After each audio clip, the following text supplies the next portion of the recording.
Ultrafiltration. Blood containing nitrogenous waste enter kidney via renal artery. Diameter of afferent arteriole is larger than that of efferent arteriole.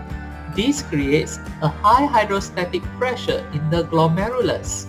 The high hydrostatic pressure in glomerulus forces blood content to filter into Bowman capsule through ultrafiltration.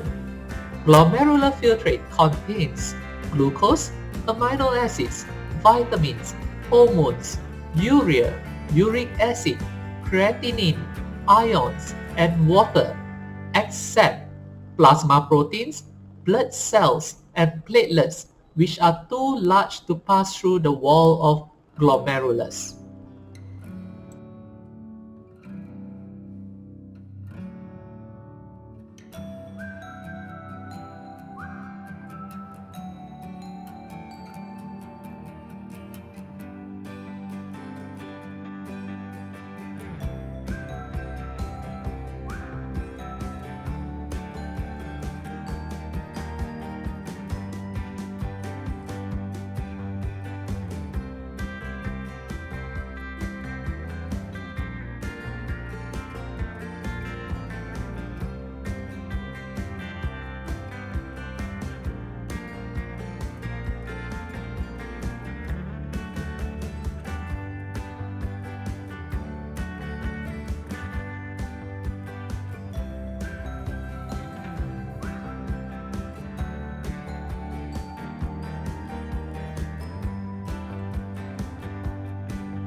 Selective reabsorption in proximal convoluted tubule.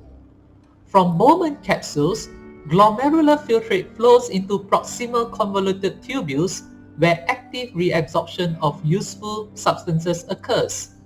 All glucose, amino acids, and a large proportion of mineral salts are actively reabsorbed into the peritubular capillaries.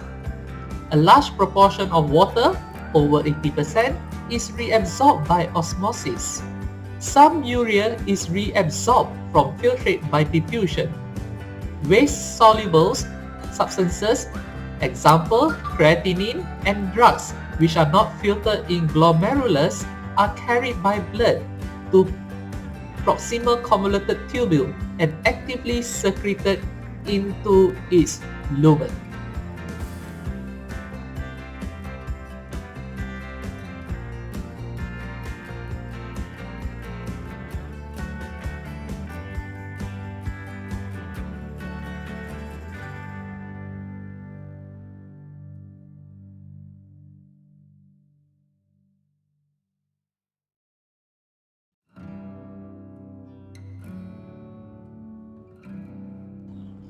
Selective reabsorption in loop of Henle. The descending limb of loop of Henle is permeable to water. The ascending limb of the loop of Henle is impermeable to water. Sodium ion and chloride ion are actively transported out of the thick segment of ascending limb into the medulla tissues.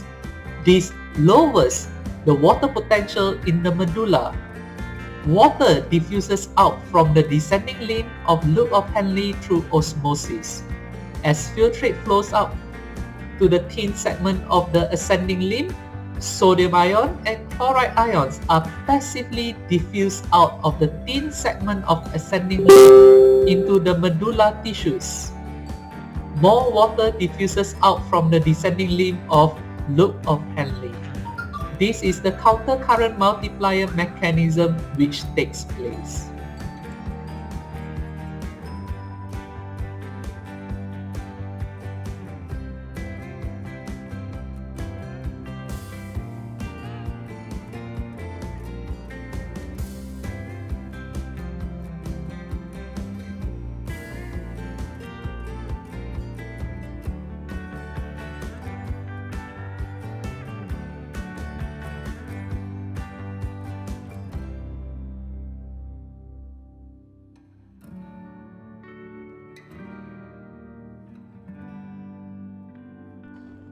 Selective reabsorption in distal convoluted tubule. Remaining salt or water is reabsorbed in distal convoluted tubule and collecting duct into its surrounding blood capillaries by hormone regulation and depends on the body needs.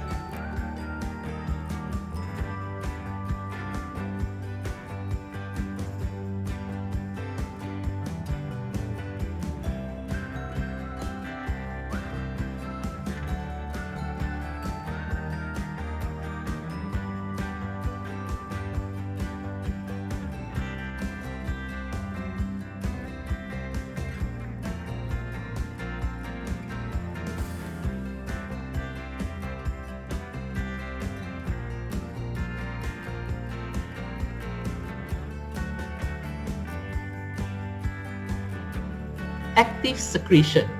Urea, toxic substances, and drugs are actively secreted into distal convoluted tubule from surrounding capillaries. Filtrate flows into collecting duct as urine, and it contains water and excess mineral salts not required by body, and nitrogenous-based substances such as urea, ammonium ions, uric acid, and creatinine.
Antidiuretic hormones, ADH.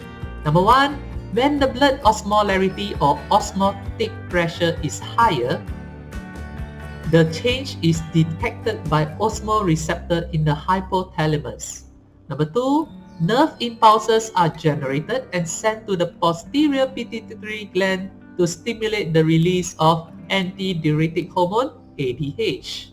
Number 3, ADH is produced by the hypothalamus and transported to the posterior pituitary gland to be stored. Number 4, ADH is released by the posterior pituitary gland to its target organ, the kidney.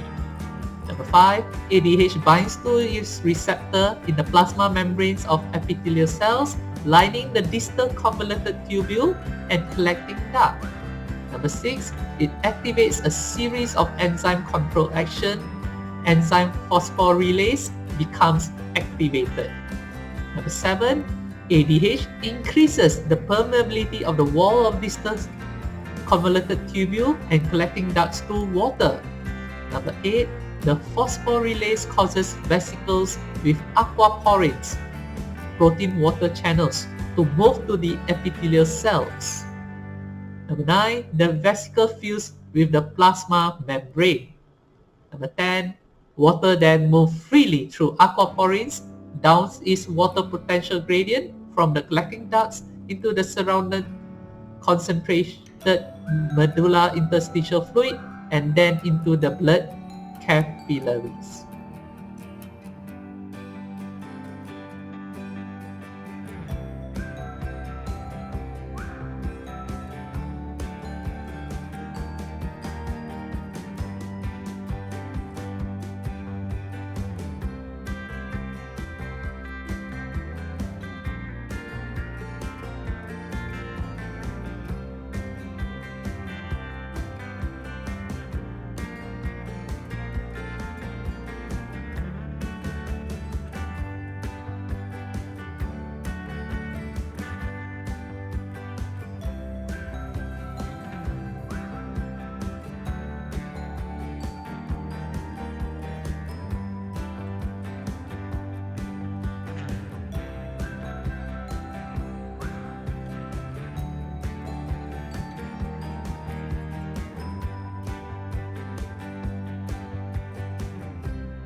Aldosterone.